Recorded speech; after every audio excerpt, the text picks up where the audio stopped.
Hello, this is a short video of how to check the service history on a BMW X1. We're going to use the iDrive controller and navigate our way through this screen.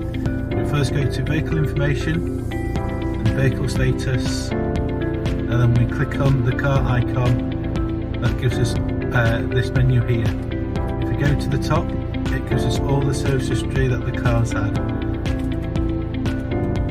Click on each service, it tells you what's been due.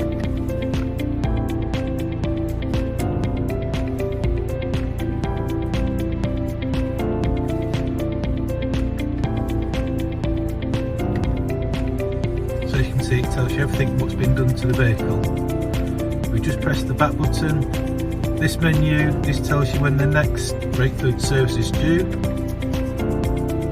and the next engine oil check is due, and when the next vehicle check is due.